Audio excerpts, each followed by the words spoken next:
नमस्कार, मैं हूं अंजलि और आप देख रहे हैं इंडिया विराट न्यूज। तो चलिए शुरुआत करते हैं आज की प्रमुख खबर से। कर्नलगंज थाना क्षेत्र में दुष्कर्म के बाद 19 साल की छात्रा की हत्या मामले में मुख्य आरोपी उसका प्रेमी ही निकला है।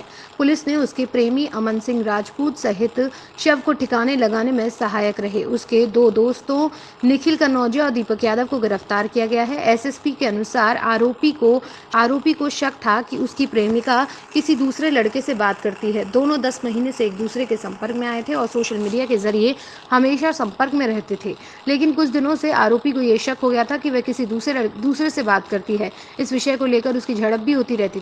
24 जनवरी को उसने किताब के बहाने अपनी प्रेमिका को IERT कंपाउंड के पास बुलाकर पहले उसके साथ मारपीट की, फिर दुष्कर्म कर शव को दोस्तों के साथ मिल कुएं में फेंक दिया। इसमें 24 जनवरी को एक तहरीर के आधार पे मुकदमा पंजीकृत किया गया था, जिसमें वादी ने एक अमन सिंह राजपूत नामक लड़के पर आशंका जाहिर करते हुए कहा था कि उसने मेरी बेटी का अपहरण किया है और हत्या की है।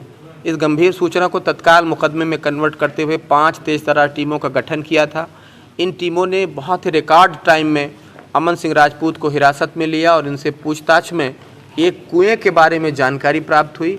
कुएं के पास जाकर के हमारी पुलिस टीम, फायर ब्रिगेड की टीम, SDRF की टीमों ने अथक परिश्रम करके 24/25 जनवरी की मध्य रात्रि में ही उस लड़की को बरामद किया। दुर्भाग्यपूर्ण था, उसका शव बरामद हुआ और उस शव की बरामदगी के आधार पर पोस्टमार्टम रिपोर्ट किया गया। पैनल से पोस्टमार्टम हुआ है, उसमें रिपोर्ट आई। इस अमन सिंह राजपूत के डिटेल्स के बारे में जानकारी की गई और उससे पूछताछ की गई, तो इसने पूरी घटना को फिर एक के बाद एक परतें इसकी खुली, CDR एनालिसिस हुई। इसने बताया कि ये लड़का 10 महीने से इस लड़की से कांटेक्ट में था, व्हाट्सएप चैट और कॉलिंग के थ्रू इससे टच में था, लेकिन पिछले 2-3 महीने से ये शंका करता था कि लड़की किसी अन्य लड़कों से बात करती है। इस बेबुनियाद शंका पे ये नफरत करने लगा था, उसको बात में गालियाँ देता था। उसके बाद 22 जनवरी को इसने बहाने से किताब लेने और देने के बहाने से बुलाया था बबूल की झाड़ियों के पास में। उसके बाद उसको उस कुएं के पास ले गया था। फिर वहाँ पे इसने वही डांटना फटकारना मारपीट शुरू किया। लड़की ने जब कहा कि अब बहुत हो गया है, मैं तुम्हें जेल भिजवा दूंगी, इस पर लड़का पीछे मुड़ करके अपने दोनों हाथ से उसका नाक मुंह दबा दिया है। 2-3 मिनट दबाए रखने के बाद लड़की मूर्छित हो गई है। उससे दुराचार किया है। दुराचार करते समय ही लड़की चूँकि मूर्छित अवस्था में थी, उसके बाद इसने बॉडी को कुएं में डंप करना चाहा। तभी 1 या 2 लोगों की इसको आवाज़ें सुनाई दी, पकड़ो पकड़ो की। उस आवाज़ को सुनते ही ये भाग खड़ा हुआ। वहाँ से जाकर के इसने अपने 2 साथियों दीपक यादव, जो कि आजमगढ़ का ही रहने वाला है, और निखिल कन्नौजिया, जो मऊ ज़िले का रहने वाला है, उन दोनों को बुला करके बॉडी को डिस्पोज करने की नीयत से कुएं के पास गया है।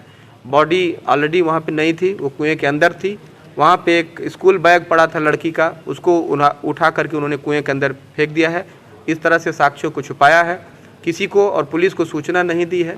इस तरह के गंभीर अपराध में जो मुख्य अभियुक्त है अमन सिंह राजपूत, वो दफ़ा 364, 302, 201, 376 IPC के तहत उसको माननीय न्यायालय के समक्ष भेजा जा रहा है। जबकि इसके साथियों की चूँकि उन्होंने सूचना छिपाई है और साक्ष्य को छुपाने में, नष्ट करने में इसका अपराधी का मदद किया है, इसलिए दफ़ा 201 IPC के तहत। खबरों में अब तक लिए बस इतना ही। फिर मिलते हैं ऐसी ही किसी बड़ी खबर के साथ। तब तक के लिए नमस्कार और देखते रहिए इंडिया विराट न्यूज।